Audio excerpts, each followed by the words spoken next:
Hey, what's up YouTube? Donovan the Smartphone Guy here to do my first impressions video of the ZTE Blade V8 Pro. So it's the phone that has the name that will never end, but it also has the spec sheet that will never end. It is for $229, which is what you can pick it up for right now on Amazon, on a number of websites, but also on ZTE's own website. You can pick it up for $229. I had actually got the pre-sale, so I got this case with it, which has this nice, basically pretty much an OtterBox commuter case. So nice case that you got with it if you pre-ordered, but obviously at this point you're not going to get that for free with the phone. But let's talk about the phone itself. Let's talk first of all about the specs.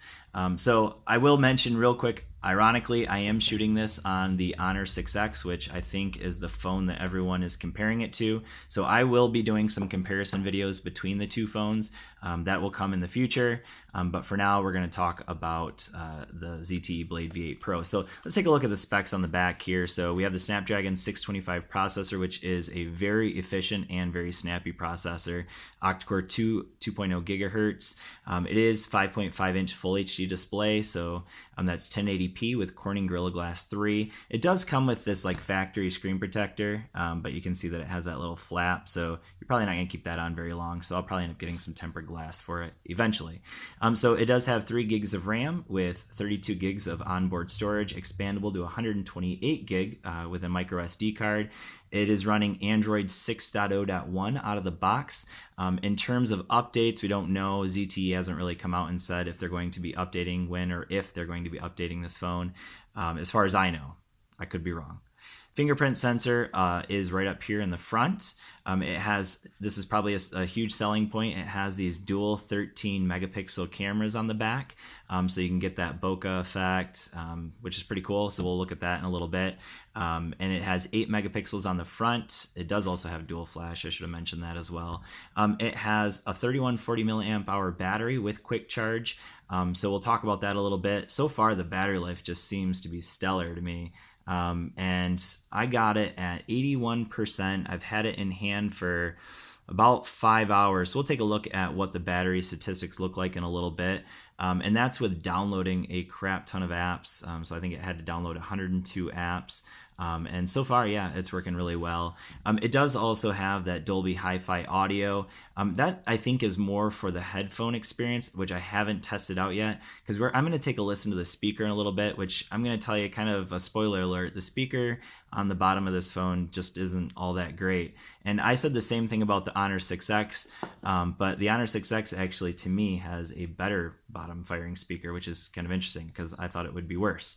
But we'll talk about that in a bit. So that's enough about the specs. There is one other thing about the specs I want to mention, and sorry if I got a little loud there, but let's see if I have it up here still. Probably should have had that up. So here we go. Here it is.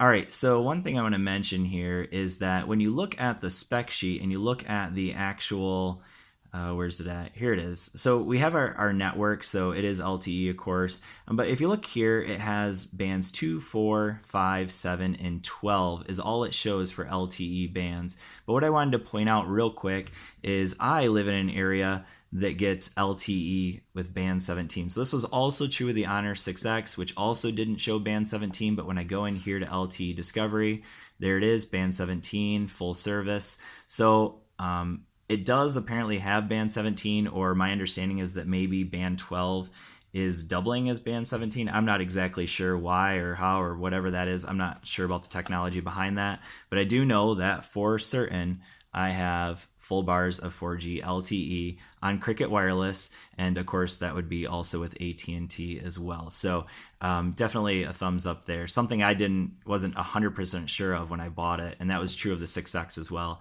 So let's take a look around the actual phone. So we have on the bottom, we'll start at the bottom, we do have Type-C charging, which I'm a huge fan of at this point. We have a microphone down here and speaker down here, and we have our antenna bands as well. Along the side, this side we have our SIM card slot. So it is a dual SIM phone. One of the SIMs doubles as the micro SD card slot. So you can't have dual SIMs and the micro SD at the same time. We have our noise canceling microphone on the top, headphone jack as well, which is nice. We also have another pair of antenna bands along this side. We just have our volume rocker, which is very clicky. and we have our power button, which is also very clicky. And I think that's about it around the back, or on the sides. But on the back, we have kind of this textured feel. And I do kind of want to take a look at, while I have it here, the ZTE Grand X4, which I thought would have basically the same type of backing. Because these two phones, by the way, look very similar. There's a lot of similarities. The difference is the spec sheet. Man, that was hard to get off. Okay. So I was expecting these to have a very similar backing, but this one has a much more textured, that's not as slippery as this one. So this is the Grand X4, which has the fingerprint sensor in the back. This one is much more textured and grippy. So, if you're somebody who, likes to go with a naked phone, I would say that this one is definitely the one that has a lot more, I'd feel a lot more secure holding this one than I would with that one, because it's a little more slippery. This one also has, of course, the 5.5-inch screen, and that is 1080p. And I do like the screen a lot. It is a very bright screen. You can see right now I have it at about 40%, maybe 35% there. But the screen is nice and bright. The viewing angles are very good. So I give that a thumbs up as well. So far, that's been very good. A couple other things to mention about the hardware is down here we have our fingerprint sensor, and I just wanted to point out real quick, first of all, it is very fast. So there you go, do it again. But notice that, I don't know if you guys can hear that, but I'm actually clicking it, and that is because it is one that doubles as the home button, so you have to actually literally push it down, and then it will go. Because if I just hold my finger over it, nothing happens. So here on the Grand X4, if I just put my finger on it, no clicking obviously, it's just going to open up. Okay, so I just wanted to point that out, that this is one kind of like a Samsung where you have to actually compress the home button, but it is very accurate. And you can see down here that it does also have the capacitive buttons as well. So if I come here, you can see there's the capacitive buttons. You can switch those around, so they default as back and home, or as recent apps, but you can switch that if you want. So let's look at that RAM management real quick while I had that up. So let's go in here to, let's go into something I looked at a while ago, like Telegram. All right, so I was having a conversation with Miguel Lopez actually about this phone, so that popped right up. Let's go in here and look at the Geekbench Score. So that's actually something that people are probably interested in. So Geekbench Score here, you can see that it scores a single core score of 830, multi-core score of 3014, which is a little bit lower than what the Honor 6X scored. That was like 3100, but its single core score was like 780. So something worth mentioning. But what I will say about this is that both phones are very fast performers. So when I come in here and go through the apps, it is just absolutely very fast. No complaints at all about the snappiness so far, and I've done quite a bit on it, but it seems very, very quick and snappy. That's going to take a little while because I've never opened it, so that's something I guess that it's kind of unfair to look at that because I haven't even played the game yet, so it's still kind of trying to open that up. Let's see where it's at in YouTube. So it did have to reopen. I don't know exactly what I was looking at. I was listening to some music. Actually, while I have this up, let's listen to that speaker. So this is a Punk Goes Pop song. What is this? I don't even know. Oh, Dark Horse. That's as loud as it gets right there.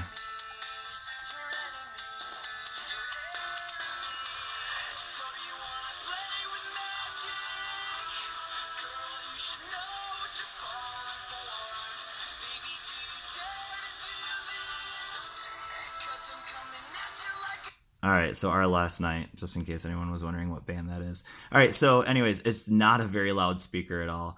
That was one thing I noticed. I mean, the clarity is good, but the loudness is definitely not there. So if you're, somebody who wants, like, obviously if you have the Axon 7, have that front-firing speakers, you're not going to get that same experience with this phone. It's just not there. But you do have this super stock feeling software. So if we take a look here, one thing I want to mention here about the software, this is kind of cool. So I'm on Cricket Wireless, and with Cricket Wireless, if you want that hotspot, you have to pay extra for it. It's $10 a month fee. With this phone, I will mention that I get the hotspot, and normally with a lot of phones, you would get a pop-up that says you can't use it until you subscribe to it. So that was true with the Honor 6X, but with this phone, it's like somehow that's not blocked, and so I can use that hotspot without it getting blocked by AT&T or Cricket. So I just wanted to point that out because if somebody's interested in that, it might be of interest. But anyway, so you can see that it does have that Dolby sound. It does have the flashlight here. One thing I noticed that is true with the Axon 7 as well is that if you have it here and you double chop, you can turn that flashlight on. That's nice if you're, you know, in situations where you need to go in the dark. I like that feature. It's probably stupid, but I like it. So let's go into the settings here real quick, and you can see we do have the ZTE lock features. So this is just going to run through a bunch of skins as you're going through, as you go from lock screen to lock screen. Every time you open it up, it can open up a different one if you want it to. We got some themes and wallpapers. We got the My Pop, which opens up this button here. So it just opens up a capacitive button there that gets you into the settings there. And so this one, it automatically opens up to the frequently used options, but you have to tap over here to get to all settings if you go into settings originally. So that My Pop, you can use that as the home button or the back button. So here we go, we can turn that, so that's to turn it on. Here we can change it to the home or the back button. Not something that I would use, but it is an option that you have available on the phone. So let's go back here. So there are some options within the fingerprint sensor. We're not going to go into that though. They're nothing like what's available on the Honor 6X. So with the gestures and motions, we do have quite a few gestures that are available. The one that I turned on was that shake to turn on the flashlight. We do have flip to mute, answer call, auto call. So a few options there available with some gestures and motions. But other than that, very stock Android that you have here. So pretty much stock Android here. That's awesome. I like that. I mean, here's where you'd go in and change those navigation keys. So if you want to flip them, so if you're used to having back button here and home button or recent apps here, you can switch them however you want. So that's nice. So that's the software. Software is definitely a thumbs up. I prefer stock. Now, personally, I will end up putting Nova Launcher on here just because Nova Launcher automatically gives me all the apps where I want them and I don't have to mess around with it. But overall, so far, this phone does feel very snappy. I don't mind the build quality simply because I'm going to be putting a case on it anyways. So, you know, if build quality is important to you, maybe, you know, go with the Honor 6X. But I'll do a strict comparison between the two where I go through, you know, piece by piece, which one I like a little bit more. The other thing I should show before I end this video, obviously, is people care about the camera. So let's look at the camera real quick. Camera so far for me, I'm definitely going to give the win to the Honor 6X. This doesn't take bad photos by any means, but so this is just the regular mode. So come in here and take a look at what that looked like. Maybe. There we go. All right, so nice clear picture, but that's in pretty good lighting. You can see. So here's one where I actually took with the bokeh effect where it has that blurring of the background. So you can see that worked pretty well. Same thing here, another one where I did that. Here is another one where I did that, and you notice there's like a little bit of a halo above the sheep, or there's kind of a, I don't know, kind of made some weird effect there. So the same thing there. That's kind of a darker picture. My living room's not a very bright room, and there's just kind of a picture. It's pretty blurry though, so if I go in here and zoom in, not the clearest picture you can see there. But that's probably true of 99% of all phones out there. So just another picture I took kind of in the dark, just to kind of test it out. So these are pictures of my daughter, by the way. So yeah, I mean, this is, okay, so this is actually a picture without the bokeh effect. This is a picture with it. Okay, so you can see that the clarity is definitely not as good with it versus without it. So this is with the bokeh effect, this is without it. So much more clear picture there. But anyways, I just wanted to point that out. And I guess I should point out how you actually get that bokeh effect. So we have video. This does shoot in 4K video, which you don't have available on the Honor 6X. Here is the dual camera mode. So that's where you're actually going to get that. So we have monochrome, monocolor, and bokeh. And so we come in here and we just show where we want it to focus. So I want it to focus on the box itself, and it will automatically blur out the stuff in the background. So we come in here and you can change that aperture. You see that there was like a slider to change that aperture, and notice how it kind of blurred out the background where I had another box in the background. I guess it won't let me do it that way. But you can see that box in the background got all blurred out and everything. So it does do a good job. It's definitely not, this is just kind of a preliminary, but it didn't do as good of a job of doing that effect as the Honor 6X, but still very good.